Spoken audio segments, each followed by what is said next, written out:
At the age of 8, she became an S-level ability user without dispute, thanks to her super healing ability and terrifying telekinesis. Her overwhelming strength made other test subjects call her the Witch. As the Witch's displayed power grew more and more terrifying, the organization finally realized this ability was spiraling out of control. So, they planned to stop the research and even ordered the complete destruction of all related experiments. But they underestimated the Witch's intuition. Having long sensed the danger, she made full preparations. No one who stood in her way of escape survived. All were eliminated. When Director Lola arrived, the research institute was a horrific sight. Chased by the organization, the witch finally fainted on a remote rural farm. The farmer found her and took her home. After a doctor's examination, it was confirmed that she was not in life-threatening condition, but she seemed to have suffered severe psychological trauma and lost all her memories. Whether she could recover was unknown. The farmer and his wife had no children and had long hoped to raise one. Now that they had met an amnesiac girl, they thought she was a gift from God. Just as Mary hesitated whether to take in this girl with an unknown background unexpectedly,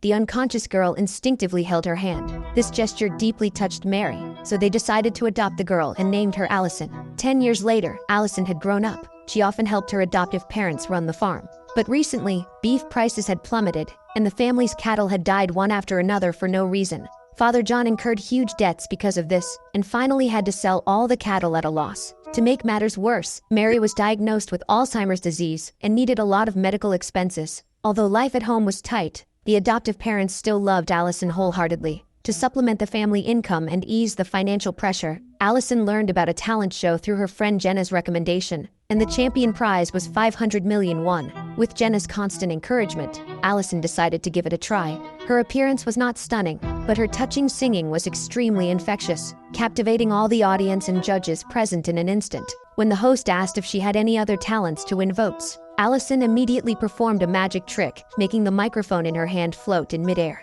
The program team was instantly shocked by the magic Allison showed, and she successfully advanced to the national finals. However, on the day the program aired, the expressions of Allison's adoptive parents gradually turned from joy to worry. They knew clearly that what their daughter displayed was not magic at all, but extraordinary superpowers. They were even more worried that the television exposure would bring potential danger to their daughter. Allison noticed their concerns and promised her mother that she would no longer participate in such programs once she got the prize. After returning to her room, she suddenly felt a severe headache, and a surge of energy erupted in her body, allowing her to instantly perceive everything miles away. Meanwhile, she noticed someone standing on the distant mountaintop, watching her house.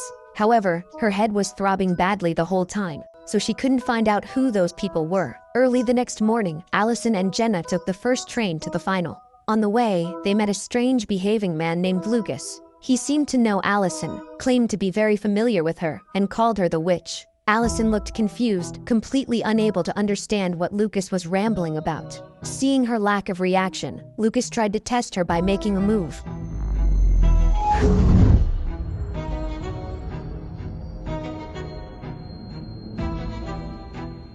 Allison had no time to react, and wrong tears swirled in her eyes. This scene surprised Lucas greatly. Little did he know that the once decisive and ruthless witch would show such a fragile expression. As more and more people gathered to watch, Lucas decided to let Allison go for the time being. But the violent gene in his body had long been unbearable. Just then, a middle-aged man walking head-on deliberately bumped into him. Lucas originally didn't want to trouble ordinary people. He just wanted to find a place to vent his violent tendencies. But instead of apologizing, the man insulted him and even tried to hit him. This instantly aroused the long-suppressed killing intent in his heart.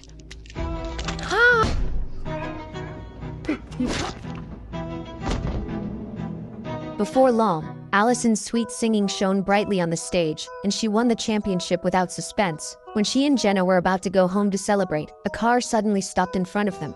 Then, more than a dozen people got out of the car and surrounded them. Leo, with a face full of scars, tried to take Allison away by force, but due to the large number of people at the television station, he gave up the overly ostentatious action. Jenna took the opportunity to pull Allison and stopped a taxi, escaping unscathed. However, as soon as Allison returned to the town, Lucas, who had spoken to her on the train, appeared in front of her again. Allison didn't want to pay attention to him, but Lucas suddenly reminded her to go home quickly. Her parents might be in danger. After hearing what Lucas said, Allison rushed home like crazy, but when she got home, she found her father playing chess with Jenna's father safe and sound. Seeing this, Allison's worried heart finally calmed down, but she soon realized that Lucas would not threaten her with her parents for no reason, and she faintly felt that something bad was going to happen.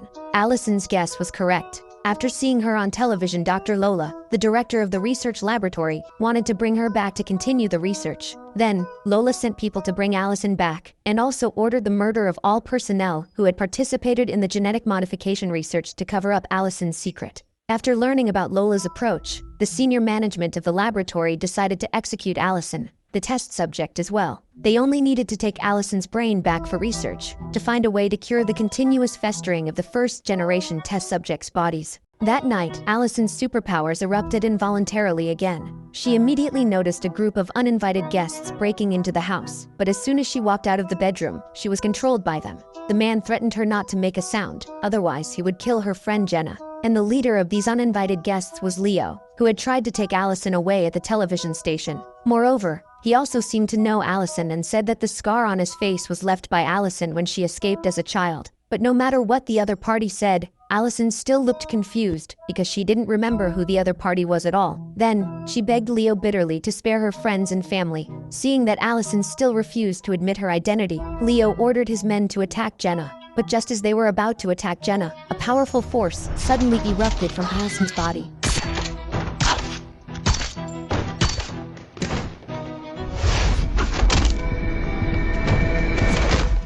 In less than a minute, she eliminated all the enemies in the room.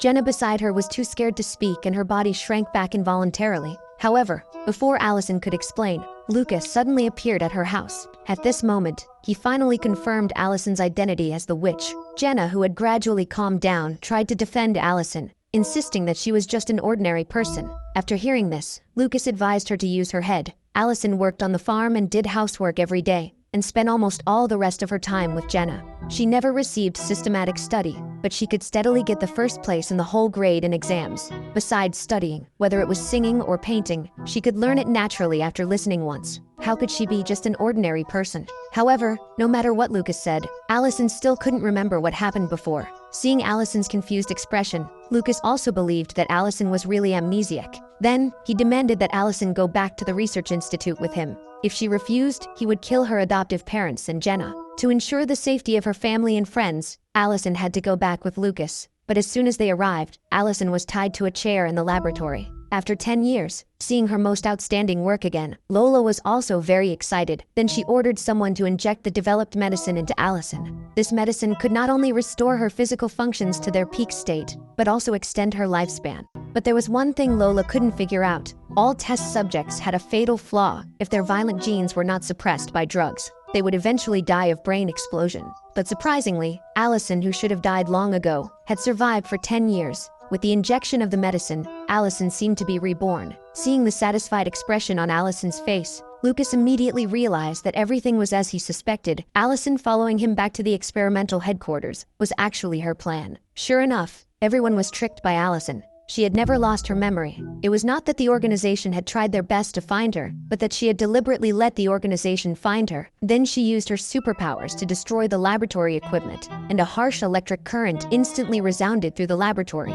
Allison took the opportunity to break free from her restraints, walked behind the guards, and quickly took down the B-level test subject guarding her. Seeing the situation was bad, Lola immediately ordered the release of hypnotic gas, which also allowed Allison to disappear into the smoke. When the smoke cleared, Allison was gone. At this time, an abnormal sound suddenly came from the ceiling. Lola's bodyguards immediately shot at the ceiling, but the response was cold bullets. Soon, Allison jumped down from the ceiling and landed firmly behind Lola. In fact, long before escaping from the laboratory, Allison had planned everything. She targeted a middle-aged couple without children, using their desire to adopt a child to make them take her in. Later, she began to search for Lola's whereabouts, but as her headaches became more and more severe, Allison decided to take the initiative to lure Lola to find her, hence the scene of showing her superpowers on the television show. When she saw Lucas on the train, she knew her plan had succeeded. Now that her wish was fulfilled, she no longer needed to pretend. To get more medicine, she did not hesitate to shoot Lola. Then she dragged Lola to find more medicine. Meanwhile, Lucas and others rushing to Lola's location were unexpectedly ambushed. The attackers were Landon, who had received instructions from the senior management to eliminate all second-generation test subjects. Lucas obviously didn't want to waste time on Landon, so he left a few men and continued to look for Allison. Just as Allison was escorting Lola to find medicine everywhere, she suddenly sensed something unusual. Lucas no longer hid his strength at this moment. Now he had also become an S-level superpower user like Allison. But in Allison's eyes, Lucas could reach S level because that was his limit, while she was S level because S was the highest rating.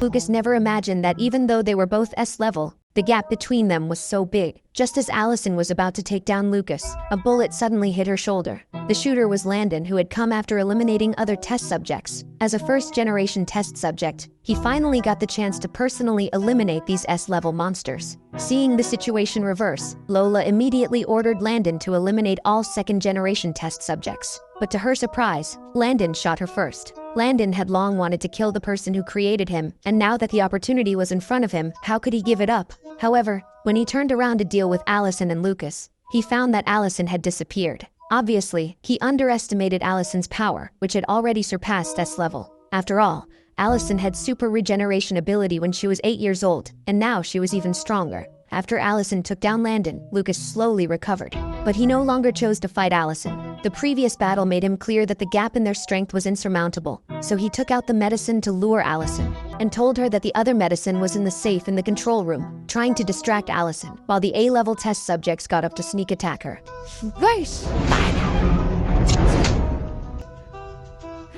Lucas originally wanted to take this opportunity to shoot Allison in the head, but when he walked behind Allison, he was firmly controlled by her telekinesis and couldn't pull the trigger no matter what. At this moment, Lucas was completely panicked, waiting quietly for the end, like a lamb to be slaughtered. Allison still wanted to get the location of the Research Institute's headquarters from Lucas to find a way to make the medicine. But Lucas would rather die than tell her, and said that people like them who killed everywhere were no longer worthy of living in the world. Why bother maintaining their lives with medicine? After eliminating all threats, Allison finally got the last remaining medicine in the Research Institute, but each dose could only extend her life for 1 month. Before the medicine ran out, she had to find a way to survive. After leaving the Research Institute, Allison went to the hospital. She left most of the medicine for her adoptive mother and only kept 2 doses for herself, because the medicine developed by Lola also had a magical effect on Alzheimer's disease. When she was about to leave, her adoptive father suddenly called her. The love they gave with all their hearts was not to train her into a killing machine.